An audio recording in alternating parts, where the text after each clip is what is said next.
नमस्कार दोस्तों, आपका हमारे चैनल में स्वागत है। महाभारत कथा का महात्म्य। दोस्तों, महाभारत को सनातन धर्म का 5वां वेद माना गया है, जिसकी रचना का श्रेय वेद व्यास जी को दिया जाता है। इसमें कुल 1,10,000 श्लोक हैं। महाभारत द्वापर युग की रचना है, जिस युग में स्वयं भगवान श्री कृष्ण ने जन्म लिया। इसमें कुरु पांडव वंश समेत ज्योतिष शास्त्र, खगोल शास्त्र, योग शास्त्र, धर्मशास्त्र और महाभारत युद्ध का विस्तार से वर्णन किया गया है। इसलिए महाभारत को हिंदुओं के समस्त धार्मिक ग्रंथों में पवित्र माना गया है। महाभारत का पहला श्लोक है, नारायणं नमस्कृत्य नरं चैव नरोत्तमं देवी सरस्वती चैव ततो जयमुदीरयेत। अर्थात नारायण स्वरूप भगवान श्री कृष्ण, उनके सखा अर्जुन, देवी सरस्वती और भगवान व्यास जी को नमन करके असुरों पर विजय प्राप्त करवाने वाली महाभारत की कथा का अध्ययन प्रत्येक व्यक्ति को अवश्य करना चाहिए। महाभारत ग्रंथ के पर्व या फिर भाग। महर्षि वेदव्यास जी द्वारा रचित महाभारत में कुल 18 पर्व है, जिनमें प्रत्येक में श्लोकों के माध्यम से महाभारत की कथा का संपूर्ण सार बताया गया है। और यह पर्व आदि पर्व, सभा पर्व, वन पर्व, विराट पर्व, उद्योग पर्व, भीष्म पर्व, द्रोण पर्व, कर्ण पर्व, शल्य पर्व, तिक पर्व, स्त्री पर्व, शांति पर्व, अनुशासन पर्व, अश्वमेधिक पर्व, मौसल पर्व, महाप्रस्थानिक पर्व, स्वर्ग आरोहण पर्व आदि नामों से प्रसिद्ध है। आदि पर्व में दुष्यंत शकुंतला की कहानी, भरत की कहानी, शांतनु और माता गंगा, भीष्म जन्म, कौरव और पांडवों का जन्म, लाक्षागृह कांड, हिडिंबा और भीम का विवाह, द्रौपदी का जन्म, सुभद्रा और अर्जुन विवाह, इंद्रप्रस्थ की स्थापना आदि की कथा बताई गई है। सभा पर्व में युधिष्ठिर द्वारा राजसूय यज्ञ, जरासंध का वध, शिशुपाल का वध, शकुनी द्वारा ध्रुव क्रीड़ा का आयोजन, पांडवों के वनवास की कथा बताई गई है। वन पर्व में अर्जुन ब्रह्म शस्त्रों की प्राप्ति, अर्जुन की इंद्रलोक यात्रा, जटासुर वध, द्रौपदी का सत्यभामा से संवाद, कौरव और गंधर्वों का युद्ध, जयद्रथ द्वारा द्रौपदी का हरण, कुंती को ऋषि दुर्वासा से आशीर्वाद की प्राप्ति, इंद्र द्वारा कर्ण के कुंडल कवच ले लेना, यक्ष के प्रश्नों का उत्तर युधिष्ठिर द्वारा दिया जाना, अज्ञातवास आदि कहानियों का जिक्र किया गया है। विराट पर्व में पांडवों का अज्ञातवास, विराट नगरी, कीचक वध, मत्स्य देश का आक्रमण, अर्जुन का विराट युद्ध, अभिमन्यु और उत्तरा का विवाह आदि की कथा सुनाई गई है। उद्योग पर्व में धृतराष्ट्र और उद्योग पर्व में महाभारत युद्ध की तैयारियां, संजय का संदेश, महाराज धृतराष्ट्र और विदुर का संवाद, महाराज धृतराष्ट्र द्वारा दुर्योधन से संधि की बात कहना, भगवान श्री कृष्ण का शांति संदेश, भगवान श्री कृष्ण द्वारा कौरवों को दंड देने की बात, दोनों पक्षों की सेना का वर्णन, भीष्म और परशुराम का युद्ध आदि के बारे में लिखा है।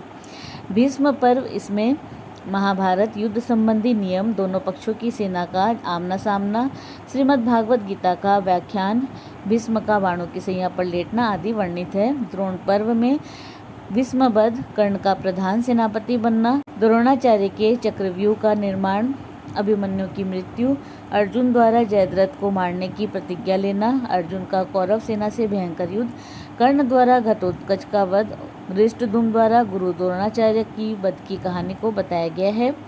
कर्ण पर्व में कर्ण को कौरव सेना का सेनापति बनना, महाराज शल्य का कर्ण का सारथी बनना, कर्ण और अर्जुन का युद्ध, कर्णवध और दुर्योधन का मित्र शोक बताया गया है। शल्य पर्व में कर्ण की मृत्यु के बाद कृपाचार्य द्वारा दुर्योधन को संधि के लिए समझाना, सहदेव द्वारा शकुनी का वध, भीम और दुर्योधन का द्वंद्व युद्ध, अश्वत्थामा के बारे में बताया गया है। सौप्तिक पर्व में कृतवर्मा, कृपाचार्य और अश्वत्थामा द्वारा आगे की युद्ध रणनीति बनाना, अश्वत्थामा द्वारा पांचाली द्रौपदी के पुत्रों का वध, भीम द्वारा अश्वत्थामा को मारने की योजना बनाना और अश्वत्थामा के वन गमन की कहानी बताई गई है। स्त्री पर्व में दुर्योधन की मृत्यु पर महाराज धृतराष्ट्र का शोक, रानी गांधारी का भगवान श्री कृष्ण को श्राप देना, पांडवों का कुंती से मिलन, युधिष्ठिर द्वारा मृत योद्धाओं का अंतिम संस्कार आदि का जिक्र किया गया है। शांति पर्व में पांडवों द्वारा शोकाकुल हो जाना, युधिष्ठिर द्वारा हस्तिनापुर नगरी में प्रवेश, राज्याभिषेक, मंक गीता, पराशर गीता और हंस गीता का भी जिक्र किया गया है। अनुशासन पर्व में भीष्म युधिष्ठिर के बीच धर्म संवाद, भीष्म का प्राण त्याग, माता गंगा का पुत्र शोक और समस्त पांडवों का हस्तिनापुर लौट जाने का जिक्र है।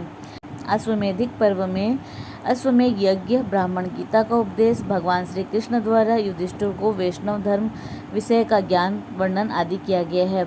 मौसल पर्व में यदुकुल वंश का सर्वनाश की कहानी, इसमें मुख्य रूप से यदुकुल वंश के सर्वनाश की कहानी और भगवान श्री कृष्ण और बलराम के परधाम जाने का वर्णन किया गया है। महाप्रस्थानिक पर्व में पांडवों और द्रौपदी का स्वर्गलोक को प्रस्थान बताया गया है। यह भी बताया गया है कि कैसे समस्त पांडवों और द्रौपदी में केवल युधिष्ठिर को ही स्वर्ग की प्राप्ति होती है। स्वर्ग आरोहण पर्व में स्वर्ग में नारद देवता और युधिष्ठिर के मध्य संवाद, नरक का दृश्य, युधिष्ठिर का श्री कृष्ण और अर्जुन से मिलन और अंत में महाभारत का उपसंहार बताया गया है। महाभारत का नाम कैसे पड़ा? आरंभ में वेद व्यास जी ने करीब 1 लाख श्लोकों के साथ भारत ग्रंथ को रचित किया था। इसके बाद मात्र भारतवंशी राजाओं का परिचय देते हुए महर्षि वेद व्यास जी ने इसमें 24,000 अन्य श्लोक जोड़े।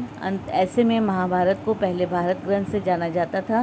कुछ समय बाद इसे जय भारत कहा जाने लगा और उसके बाद एक बार जब समस्त देवताओं ने तराजू में एक छोर पर हिंदू धर्म में प्रचलित चारों वेदों को रखा और दूसरी तरफ महाभारत ग्रंथ को रखा, तब महाभारत ग्रंथ सभी वेदों की तुलना में अधिक वजनदार सिद्ध हुआ। कहते हैं कि तभी से इसका नाम जय भारत से बदलकर महाकाव्य महाभारत पड़ गया और इसे 5वां वेद भी कहा जाता है।